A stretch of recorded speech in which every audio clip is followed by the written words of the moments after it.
pourquoi l'archéozoologie est-elle importante pour l'archéologie? Ben, je pense qu'elle est essentielle. L'archéologie, si c'est considéré comme recréer, disons, l'environnement et la vie de l'homme préhistorique ou historique, c'est essentiel de savoir ce qu'il mangeait. Est-ce qu'il était chasseur? Est-ce qu'il était pêcheur? Comment il se nourrissait? Quelle est la part d'aliments carnés? Euh, En ce moment, ça a beaucoup d'importance puisqu'on critique beaucoup la viande, mais il faut quand même se rappeler que l'homme préhistorique, jusqu'au au paléolithique, il a beaucoup mangé de viande, hein. Il a survécu grâce à ça. Ou comme certaines populations, comme les Esquimaux, avant l'arrivée des conserves américaines, il a mangé que de la viande crue ou de la viande. Donc il a quand même survécu, hein. Donc il faut penser ça, même si on ne connaît pas la part de végétaux chez les paléolithiques, mais il y en a sûrement une, mais elle est quand même mineure par rapport à la viande. Donc ça, on le sait par les isotopes. Donc là, c'est l'environnement de l'homme, enfin. Et puis les animaux dans l'univers mental de l'homme aussi, dans les tombes. Pourquoi est-ce qu'on met des animaux dans les tombes? Quelle est leur relation, etc. Pourquoi on ne met pas tous les animaux dans les tombes? Pourquoi des fois on met qu'un os qui veut peut-être dire quelque chose, etc.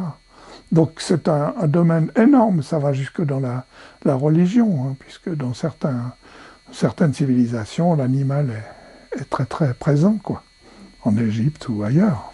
Voilà. Donc je pense que c'est vraiment indispensable. Ça fait partie de l'archéologie, hein, parce que j'ai des collègues qui disent moi je suis archéologue des eaux, hein, donc. Est-ce que peut-être ça dépend aussi d'une volonté générale des archéologues par rapport à la discipline ou... Non, non, ils en auraient de plus en plus besoin. Et en plus d'archéozoologues qui aillent sur le terrain, parce que ça a beaucoup manqué, hein, disons, parce qu'il n'y en avait pas assez. Mais c'est bien d'être sur le terrain et d'avoir une formation déjà d'archéologue, de fouilleur, etc. Même si on n'est pas passionné par la fouille, mais c'est quand même l'essentiel. Donc c'est une formation jumelée, l'archéozoologie. On doit faire de l'archéologie sur le terrain, quoi. Ça c'est essentiel dans le cursus, pour moi. Et est-ce que l'archéologue peut se passer d'un archéozoologue sur le terrain? Non, c'est dommage parce que, oui, ils s'en sont pas assez beaucoup sur les grands sites, puisqu'il n'y avait pas d'archéozoologue. Les ossements, déjà les ossements humains, souvent ils les jetaient, ils ne les gardaient pas. Et les ossements animaux, alors j'en parle pas. Pour des sites immenses comme Suse, il y a un carton à chaussures d'ossements qui ont été gardés. Parce que c'était des os entiers qui étaient polis, jolis, quoi. Voilà.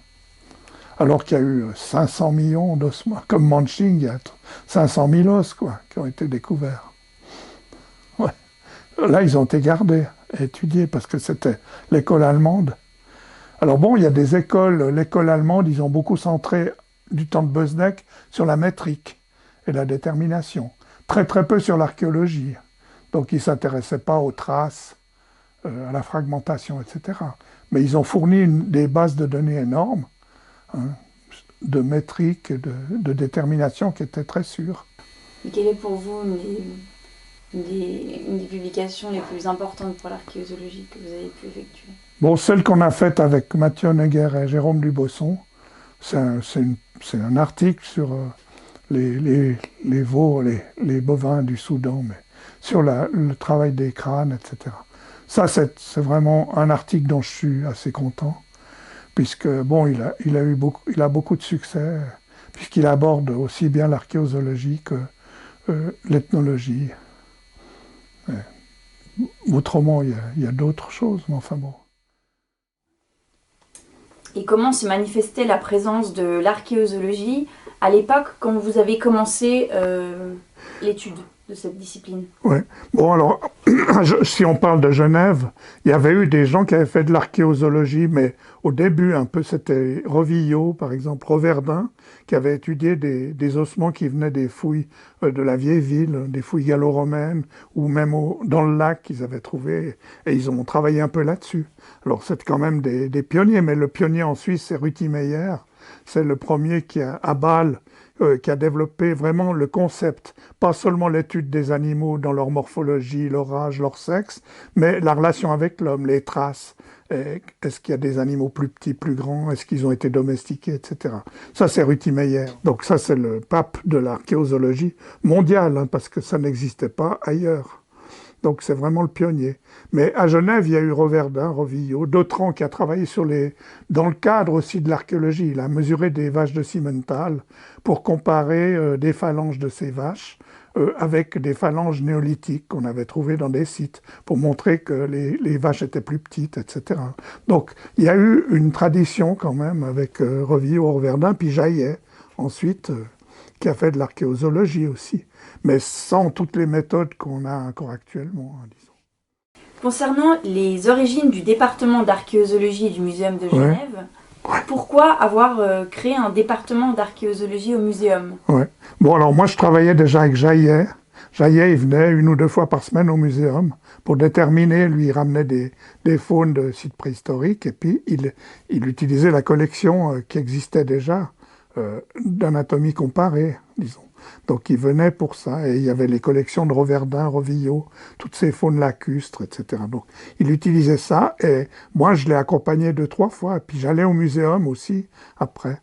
Et donc, après que Jaillet ait disparu, moi je continuais à aller au muséum pour déterminer. Mais je travaillais, moi, au département d'anthropologie, qui était à l'université. J'étais anthropologue, mais je trouvais plein de faune, et ça m'intéressait déjà. Hein, donc. Et je me suis aperçu qu'au muséum, il y avait des collections d'archéozoologie, c'est-à-dire toutes ces faunes lacustres, etc., néolithiques, de Suisse, de différents sites du canton de Neuchâtel. Et donc, ça m'intéressait. Je me suis dit, il faut utiliser ces collections, les mettre en valeur. Et moi, je travaillais beaucoup sur le lacustre, hein, donc j'ai fait pas mal de sites comme Auvergnat, comme Clairvaux, Chalin avec Pétrequin et d'autres. Donc je travaillais beaucoup dans ces collections. Puis la collection de comparaison, hein, donc, pour déterminer. Et puis alors, je suis parti au muséum, j'ai réussi à me faire nommer chargé de recherche dans le département de paléontologie, qui était dirigé par Gérard de Beaumont. Mais je n'étais pas paléontologue. Alors, je suis resté 1 année dans son département, puis j'ai réussi ensuite à créer mon propre département. En 79. J'ai fait un centre d'archéozoologie d'abord, pour se distinguer un peu, puis après, j'ai pu créer ce département en 81, ça a été, je crois, créé. 82. 82, ouais. Donc là, c'était une chance. Alors, j'ai été très soutenu justement par Sauter, par Reverdin. L'ancien directeur, Willy Allen, du muséum, il n'était pas très chaud parce qu'il me disait, l'archéozoologie, c'est pas de la zoologie. Enfin, je l'ai un peu tanné, j'ai fait la méthode Coué, je l'ai embêté jusqu'à ce qu'il cède, quoi. Et donc, pourquoi avoir créé un département d'archéozoologie en soi au Muséum de Genève? Bon, il y en avait pas, puis moi, je commençais à bien connaître l'archéozoologie, à avoir des contacts dans le monde entier, donc j'ai trouvé que c'était très bien. Et créer un département, ça permettait d'engager des personnes, peu, mais enfin, c'est pas des départements gigantesques, mais j'ai pu engager Jacqueline, Jean-Marie comme préparateur, qui voulait quitter un peu la taxidermie à un moment, donc voilà, et puis avoir des étudiants, parce que j'enseignais, donc il y a pas mal d'étudiants qui ont fait des diplômes ou des masters, enfin ça s'appelait diplôme à l'époque, donc il y a plusieurs étudiants qui ont travaillé dans ce département. Et ça me donnait une certaine indépendance. Et j'étais à un autre département que la paléontologie, même si on partageait les locaux un peu. Et Louis Chay, quelles sont les missions essentielles finalement d'un département d'archéozoologie au muséum? Bon, alors, ça dépend aussi des intérêts du responsable et puis des collaborateurs. Donc, c'est de faire de l'archéozoologie, mais déjà régionale, quand il y a la possibilité. Il faut dire que Genève, c'est un petit canton. Il y a peu de fouilles, il n'y a pas très peu de fouilles anciennes. Il y a souvent assez peu de matériel, sauf dans les fouilles d'églises, où il y a beaucoup, dans les sites gallo-romains, il y a beaucoup de matériel. Donc là, c'est intéressant de faire aussi une synthèse qui n'a pas été faite encore jusqu'à maintenant, mais il y a des gros échantillons à étudier. à reclasser, parce que les fouilles classiques, d'archéologie classique, par exemple à Saint-Pierre, c'est des ensembles qui sont très complexes. C'est sous le tuyau rouge à gauche de la colonne. Et donc après, il faut voir de quelle période ça date, etc., de regrouper tout ça. C'est un énorme travail. Donc j'avais essayé de le faire au début avec les étudiants, mais c'est énorme. Donc là, il y a ça au niveau cantonal. Mais autrement, au niveau, c'est de faire des études qui sont signées département d'archéologie du muséum et qui sont publiées actuellement dans des revues à comité de lecture, etc. Donc c'est un peu ça, quoi. Parce que c'est de la recherche aussi. Et puis alors, moi, c'est un élément que j'ai peut-être un peu laissé tomber, mais c'est la vulgarisation. Moi, je m'intéressais plus à la recherche qu'à la vulgarisation et aux expositions. Oui, la détermination, c'est la base. On peut pas. Il faut déterminer les os, c'est la base de tout. Après, on fait toutes les interprétations qu'on veut. Mais il y a eu une tendance de l'archéologie, de l'archéozoologie, où on travaillait sans les os, disons. On se basait sur des résultats de publications, etc. Donc, et on arrivait à faire des modèles, etc., qui sont aberrants. Enfin, bon. On ne peut pas faire une bonne étude Non, archéozoologique sans collection de comparaison. non, c'est clair. Ouais. Et puis bon, il faut bien connaître, parce qu'il y a des gens qui ont publié des os travaillés, hein, c'est-à-dire des humérus de chiens travaillés. On a fait un trou à la base de l'humérus, alors que c'est un trou qui est anatomique, qui existe sur tous les humérus de chiens. Non, il faut se baser sur l'os.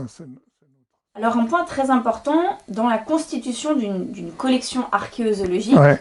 qu'est-ce qui distingue une collection archéozoologique d'une collection de zoologie, par exemple? Ouais. Alors, oui, une collection archéozoologique de comparaison, hein, parce qu'il faut bien distinguer l'ensemble archéozoologique qui vient d'une fouille, ou c'est en vrac, c'est pas très... Mais il faut, pour y travailler, avoir une collection archéozoologique actuelle ou subactuelle. Donc là, il faut avoir la plupart des espèces qui sont représentées. Si on travaille en Suisse, il faut avoir les espèces qui existent en Suisse, enfin, autant que possible. Et puis, pour chaque espèce, il faut avoir plusieurs squelettes. Alors, si possible, des squelettes d'âge différents, de sexes différents. Éventuellement, alors si on travaille sur la domestication, des races, hein, par exemple, pour les chiens, d'avoir un Saint-Bernard, un Chihuahua, etc. Donc, pour comparer, parce que ça, c'est intéressant sur la domestication. Mais la collection idéale, c'est d'avoir tous les animaux d'une espèce, tous les mâles, tous les femelles. Donc, c'est utopique, mais d'en avoir plusieurs, et bon, ça, c'est important. Et puis aussi des fœtus. Oui, alors des fœtus, des jeunes, oui, avec si possible, tous les âges. Enfin, ce qui est très très difficile d'avoir hein, pour des animaux. Parce que par exemple, pour les porcs, tous les porcs actuellement, ils sont tués à 8-10 mois. Hein, donc, on n'a que des restes de porcs de 8-10 mois. C'est très rare d'avoir des porcs plus âgés. Mais moi, j'ai tamisé ces crottes de chiens pour voir ce qu'il y avait dedans. Parce qu'il y a plein d'os dedans. Parce que les chiens du Soudan, ils ne mangent pas du canigou et ronron. Hein. Donc si tu tamises une merde de chien ici, il n'y a rien du tout, hein, à part des restes de graines ou je sais pas quoi. C'est du reste dégueulasse, ça pue, etc. Tandis que des crottes de chien du Soudan, ça sèche et puis il y a beaucoup d'os dedans, des skis d'os, tu vois. Et c'est important pour l'étude du coup. Ben oui, parce qu'il y a des traces de digestion, etc. Donc la digestion, c'est important aussi. C'est visible sur les os. Oui, ça... Ouais. Ça donne ça fait apparaître l'os spongieux sur un astragale, par exemple.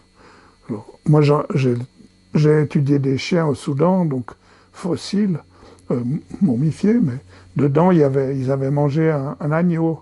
Donc, tous les os portaient des traces de digestion.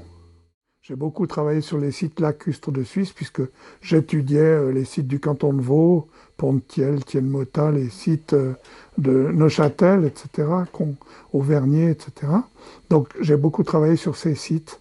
Et là, j'ai utilisé la collection de comparaison, plus les collections de Reverdin, Revillot, mais qui n'étaient pas toujours déterminées juste. Hein, il y a des erreurs aussi, en fait, etc.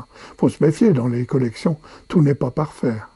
Donc c'est quand on a une bestiole dont on sait exactement que c'est un cerf, et qu'on le dépèce et qu'on prépare, on sait que tous ces os, ils viennent d'un cerf. Par rapport à une collection de zoologie, Oui, alors les collections de zoologie, le problème, les anciennes collections, c'était les crânes et les peaux. C'est-à-dire, on a perdu un matériel énorme dans les anciennes collections, hein, qui existent toujours, en zoologie. C'est-à-dire qu'on n'a que les crânes, éventuellement des fois les mandibules, mais rien d'autre. Et tout le reste a été jeté. Et c'est marqué détruit. Donc, dans les catalogues, il y avait Larsen qui était un grand taxidermiste, mais tout ça, c'est perdu. Alors que pour nous, ça serait l'essentiel, parce que les crânes, on en a besoin, mais c'est les os longs, tous les os du carpe, etc., qu'on trouve le plus dans les fouilles. Les crânes, ils sont cassés, enfin bon. Et donc, ça a été une perte énorme. Maintenant, toutes les collections d'archéologie, elles sont centrées sur la récupération de tout le squelette. Hein. Et comment prépare-t-on des os modernes pour la collection de comparaison? Oui, alors là, il y a plusieurs types de préparation. La préparation de base, c'est de cuire les os dans une casserole, éventuellement rajoutant un peu de lessive, mais ça mousse, donc il faut se gaffer. Si on fait ça dans la cuisine à la maison ou bien dans un musée, c'est différent. Hein. Et ça dépend de la taille de la casserole aussi. Si on veut mettre une vache dans une casserole, il faut une très très grande casserole. Et puis il faut la débiter, etc. Donc ça, c'est la cuisson. Il y a une autre technique, c'est la macération dans l'eau courante, c'est-à-dire on met ça dans un bac où l'eau coule et ça fait pourrir les chairs et pour finir, ça macère. Mais c'est très très long et ça ne dégraisse pas les os. Ça prend des mois, non? Ça peut prendre des mois pour un gros squelette. Ouais. Alors il y a d'autres techniques, c'est avec des enzymes, la papaïne par exemple, pour des petits squelettes. On les met dans une étuve à 37 degrés, et ça marche avec la papaïne. Donc pour les oiseaux, les reptiles, ça marche pas mal, disons. Il faut bien doser la papaïne. Il y a aussi les dermestes, c'est une larve. C'est des larves d'insectes qui mangent les ligaments et la viande. Donc là, les dermestes, il faut bien qu'ils soient bien, qu'on les empêche bien de s'échapper, parce qu'ils mangent aussi les livres des bibliothèques et les peaux des animaux. Donc s'il y en a qui partent dans un musée, c'est la catastrophe absolue. Donc là, ils sont dans des enceintes. J'ai visité à Washington, ils ont un centre où ils élèvent des dermestes pour détruire les crocodiles, mais il y a des bacs avec de l'acide. Et puis alors, la meilleure système, c'est la macération à chaud. Donc dans ces machines qu'on a achetées au musée, il y a un macérateur. On met ça, elles sont chauffées à 37-38 degrés, donc les chairs se dissolvent. Et puis ensuite on rince et on passe dans un dégraisseur qui fait passer un solvant à travers les os.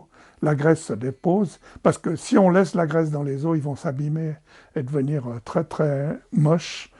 Ça va les dégrader aussi, parce que ça va se transformer en potasse.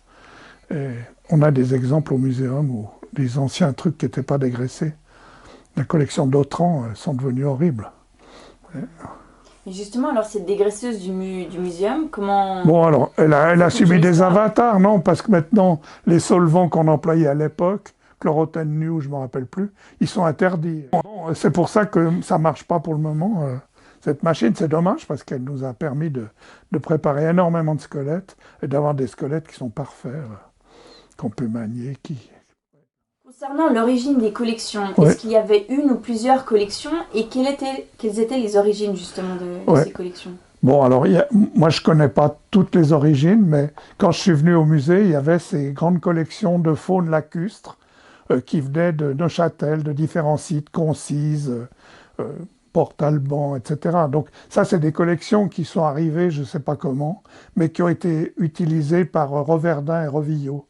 Surtout Revillot et Reverdin, qui ont fait quelques publications là-dessus.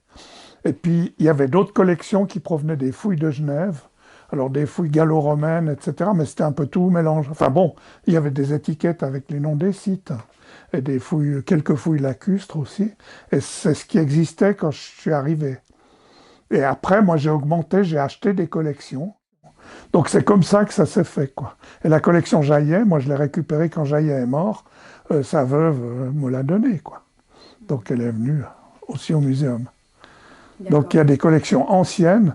Et puis Pitard, du temps de Pitard, c'était le prof d'anthropologie à Genève, il échangeait des fossiles avec des gens, avec Cartaillac en Dordogne, etc. Des gens s'échangeaient des fossiles, donc. Je je te donne un biface, tu me donnes un crâne d'os des cavernes, etc. Et il y a des faunes du canton de Neuchâtel qui sont à Boston ou à Washington. Donc, puis c'est des échanges qui ont été faits entre des profs. C'était une autre époque.